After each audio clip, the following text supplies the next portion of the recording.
I think the art of A&R in today is cute. I think those guys are cute. I don't consider myself an A&R, even though, I work at Def Jam. Dion brought me in. I'm a creative. I'm a creative before any A&R. And the only reason why I say that, and I want to, offend anybody, because a lot of A&Rs are agenda-driven. So agenda-driven is looking at the black and white and saying, oh, okay, this is the plan, let's execute. I do believe there always has to be a plan, but it's about the creativity, man. If you don't have true creativity in these projects, if you don't have true creativity in the records that create emotions, that make people feel a certain way, then you losing. So a lot of these guys just in the office to be in the office, they don't know how to get that. It's no knock to them, but you got to know what you're trying to do as an A&R to bring value not only to the artist, but to the label as well. I'm not one of those guys that's into the numbers. You can't come to me and be like, yo, this guy got 30 million hits, man, you need to sign him, blah, blah, blah. But I get him in the studio and he don't really got no studio, you know what I'm saying? And it's just like, okay, we got to build around this kid, I call it the mannequin effect, we got to dress up the mannequin, which nothing is wrong with that, but you asked me a question and I'm speaking from a creative standpoint for my creators, man. So I don't even label the whole like A&R thing, man. It's more like from a creative standpoint, man. And I thoroughly support every artist that I have in the projects that they put me on 1,000%, man. How I feel about where the status of, I guess, music and the culture and from a label standpoint is right now. I think it's more fan driven. And the reason why I say that, because guess what? It's kind of like Build-A-Bear. You take a little girl to Build-A-Bear, she's gonna see all these bears and you're gonna say, hey man, you can put a coat on that bear, you put them glasses on them, you can put those shoes on them. The consumer wanna feel more personal, man, with the artist. They wanna feel like they found the artist. They wanna feel like they up on the artist with the new music.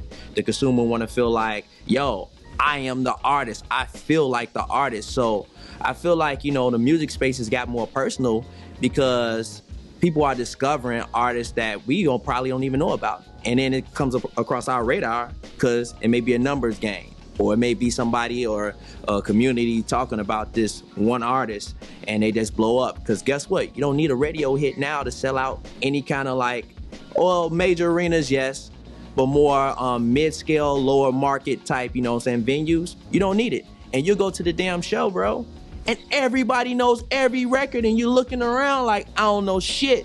I haven't heard this kid. I haven't even heard this kid on the radio, nothing. Back in the day, you couldn't do that, People are packing out higher numbers than these cats to sign the labels, man. You know what I'm saying? They can't really get off the bench, only because of the fans, being the consumers that they are, and they kind of feeding them free music, and in return, the fans is coming out to support them in return. So it's a different scale of you making your money. I want to say, most artists are probably more profitable by being on the road than they are actually selling their music. And it's a whole growing, so it's a two-side fold, because you had a label side where we can grow an artist, we could break an artist through the traditional commercial avenues, and then the audience grows from there. And then you have a reverse role where you have no commercial avenues, everything is kind of underground, and hey, they making more money on the road than the more commercial acts. So it's a tit for tat, man. It's an interesting time, man. Interesting time. At Def Jam, we trying to create, or what we have is, what we trying to create is a balance. You got more culture guys that understand, your artist is your artist Logic and everything like that, and then you got your more commercial guys like myself that understands a Big Sean, or to take somebody like, hey man, Little Durk been street for so long, how can we make him, make that leap to, the next guy that could do records that open up his fan base, man.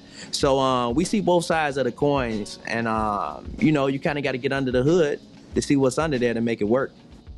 So I ended up taking 3 shots in one go, and it was a wrap. I passed out, chest was burning like crazy, just because Drake told me he would give me $100 to take a shot. Being in a studio with the interns, I think what I love most is it's just fun, you know. It's just energy. It doesn't feel like work. It doesn't feel like we clocking in. It feel like we going out there to party. Then we get to go to the club and party to the song we made in the studio. When something happen, you know what I'm saying, it's live on camera or something, I think they need to get convicted. You hear me?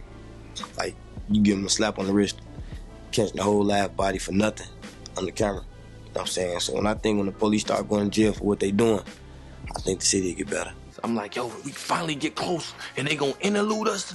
They gonna interlude us, my nigga.